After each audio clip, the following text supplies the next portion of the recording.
Surat Petrus yang pertama. Namanya Simon atau Simon saat dia pertama kali menjadi pengikut Yesus. Dan dia adalah bagian dari lingkaran dalam dari ke-12 murid tersebut. Ketika dia membuat pengakuannya bahwa Yesus adalah Mesias, Yesus mengubah namanya menjadi Kefas yang merupakan bahasa Aram untuk batu karang, yang kemudian diterjemahkan ke dalam bahasa Yunani menjadi Petros atau Petrus.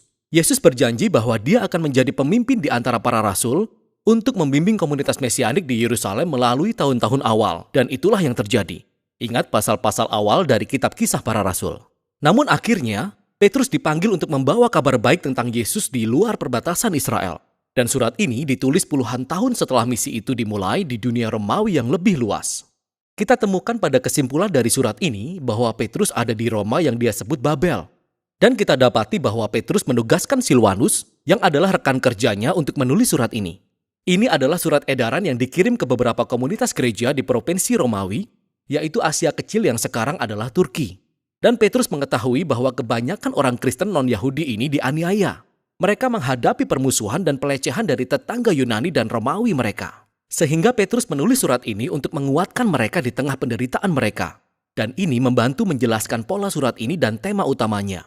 Surat ini dibuka dengan salam dan kemudian berlanjut dengan sebuah lagu pujian puitis kepada Tuhan yang memperkenalkan tema-tema kunci yang digali dalam kerangka utama surat tersebut, di mana Petrus pertama kali menegaskan identitas keluarga baru yang terdiri dari orang-orang Kristen yang teraniaya ini, yang akan membantu mereka melihat penderitaan sebagai cara untuk bersaksi tentang Yesus. Dan ini menjadi cara untuk memfokuskan harapan masa depan mereka akan kembalinya Yesus. Mari selami dan kita akan melihat bagaimana semua bagian-bagian kecil ini bekerja sama. Jadi Petrus membuka dan menyapa gereja-gereja ini sebagai umat pilihan Allah yang diasingkan di seluruh dunia. Nah, Petrus membuatnya jelas di sepanjang surat ini bahwa orang-orang Kristen kepada siapa surat ini ditujukan adalah orang-orang non-Yahudi. Tetapi di sini, dia menggambarkan mereka dengan ungkapan dari Perjanjian Lama yang menggambarkan bagaimana Allah memilih umat Israel, keluarga Abraham, yang juga adalah orang asing dan pengembara. Ini adalah sebuah strategi kunci yang diulang-ulang Petrus di sepanjang surat ini. Dia ingin orang-orang Kristen non-Yahudi yang menderita ini melihat bahwa melalui Yesus mereka sekarang termasuk dalam keluarga Abraham. Jadi mereka mengembara sebagai orang asing sama seperti dia, disalahpahami, dianiaya, dan mereka sedang mencari rumah mereka yang sebenarnya di tanah perjanjian. Petrus melanjutkan pokok bahasan ini di lagu pembuka. Dia memuji Allah karena membuat orang terlahir kembali kepada suatu hidup yang penuh pengharapan melalui kebangkitan Yesus di dalam kuasa Roh. Tuhan mengundang semua orang ke dalam sebuah keluarga baru yang berpusat di sekitar Yesus. Sebuah keluarga yang memiliki identitas baru sebagai anak-anak yang dikasihi dan yang memiliki harapan baru akan sebuah dunia yang dilahirkan kembali oleh kasih Allah saat Yesus kembali sebagai Raja. Dan bagi orang-orang yang memiliki harapan ini, penderitaan dan penganiayaan sebenarnya adalah sebuah hadiah yang aneh. Karena membakar harapan-harapan palsu dan hal-hal yang mengacaukan perhatian seperti sebuah api pemurnian. Dan ini mengingatkan kita pada rumah dan harapan sejati kita. Jadi secara paradoks, kesulitan hidup sebenarnya memperdalam iman kita. Hal itu membuat hidup kita lebih murni. Dari sini Petrus akan beralih ke inti surat itu, tapi dia akan menggali semua gagasan ini secara lebih mendalam.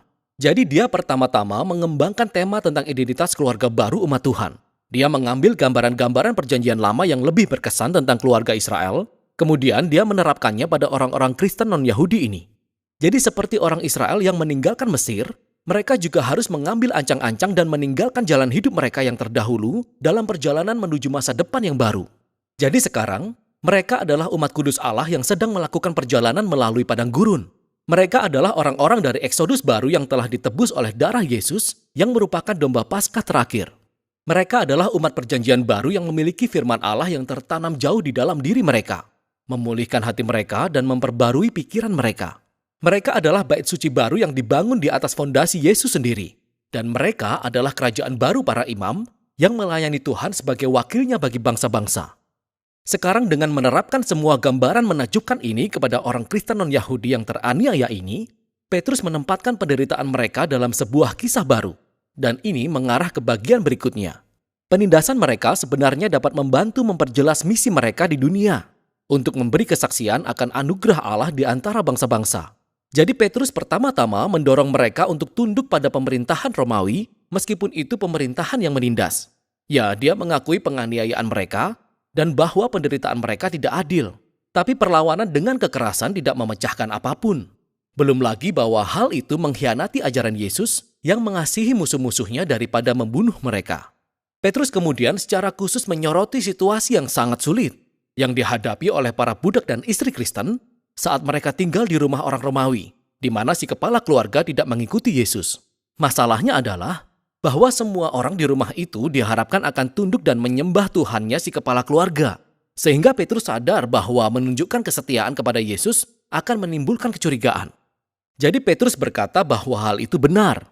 Semua orang Kristen, termasuk para istri dan budak Romawi, telah dibebaskan sepenuhnya oleh Yesus. Tetapi mereka harus menunjukkan kebebasan itu tanpa melalui pemberontakan. Tetapi dengan melawan kejahatan, seperti yang Yesus lakukan, yaitu dengan menunjukkan kasih dan kemurahan hati kepada musuh-musuh kita. Dan di rumah di mana sang suami juga orang Kristen, ceritanya berbeda. Mereka harus memperlakukan istrinya sama sekali berbeda dari para tetangga Romawi mereka, dengan menganggap istrinya setara di hadapan Tuhan yang layak dihargai dan dihormati. Dan Petrus berharap bahwa teladan kasih Yesus dan kerajaannya yang membalik keadaan ini akan memberi kuasa pada perkataan mereka, seiring mereka bersaksi tentang karunia Allah dan menunjukkan kepada orang-orang kebenaran yang indah tentang jalan Yesus. Tetapi Petrus juga seorang realis. Dia tahu bahwa orang Kristen akan terus dianiaya, sehingga dia mengingatkan mereka tentang pembenaran masa depan mereka. Dia mengingat bagaimana Yesus sendiri dianiaya secara tidak adil dan dibunuh oleh kekuatan manusia yang jahat. Namun kenyataannya, Yesus mati karena dosa musuh-musuhnya. Dan kemudian, Yesus dibenarkan dan diberi hidup kebangkitan oleh Roh Kudus. Dan sekarang Yesus ditinggikan sebagai Raja atas semua kekuatan manusia dan roh. Kemudian Petrus menunjukkan bagaimana baptisan menunjuk pada pembenaran para pengikut Yesus. Seperti Nuh, mereka telah diselamatkan melalui air, bukan sebagai sebuah ritual gaib, melainkan sebagai simbol sakral yang menunjukkan perubahan hati mereka, keinginan mereka untuk bergabung dengan Yesus dalam kematian dan kebangkitannya.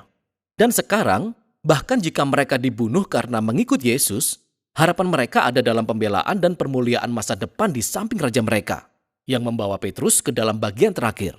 Dia mengingat kembali kata-kata Yesus bahwa murid-muridnya hendaknya menganggap sebagai kehormatan dan sukacita ketika dianiaya seperti Yesus. Petrus kemudian memanggil para pemimpin gereja untuk merawat orang-orang Kristen yang menderita ini, dan untuk menunjukkan jenis kepemimpinan pelayan, sama dengan yang Yesus lakukan kepada para pengikutnya. Dan akhirnya, Petrus mengingatkan orang-orang Kristen ini tentang musuh sebenarnya yang mereka hadapi. Permusuhan ini tidak hanya bersifat budaya atau bahkan politik. Ada kekuatan gelap dari roh jahat yang mengilhami kebencian dan kekerasan. Dan mereka harus melawan roh jahat ini dengan tetap setia kepada Yesus dan ajarannya. Dan dengan mengharapkan kedatangannya kembali, serta kemenangannya atas kejahatan tersebut. Petrus menyimpulkan dengan doa untuk kekuatan ilahi, dan dia mengirim salam dari gereja di Roma yang dia sebut Babel. Nah, ini yang keren. Petrus mengambil tradisi nabi-nabi perjanjian lama yang membuat nama Babel menjadi sebuah pola dasar bagi setiap bangsa yang jahat. Jadi Roma telah menjadi Babel yang baru, dan kekaisarannya adalah tempat di mana umat Allah sekarang diasingkan dari rumah mereka yang sesungguhnya dalam penciptaan yang diperbarui. Surat pertama Petrus adalah pengingat kuat akan harapan Kristen di tengah-tengah penderitaan. Umat Tuhan telah menjadi minoritas yang disalahpahami sejak awal. Dan sudah seharusnya mereka berharap untuk menghadapi permusuhan. Karena mereka telah memilih untuk hidup di bawah pemerintahan seorang raja yang berbeda, Yesus. Namun penganiayaan bisa menjadi sebuah hadiah yang aneh bagi gereja. Karena menawarkan sebuah kesempatan untuk menunjukkan kepada orang lain kemurahan hati dan kasih Yesus yang mengejutkan, yang didorong oleh harapan akan kedatangannya kembali. Dan itulah isi surat Petrus yang pertama.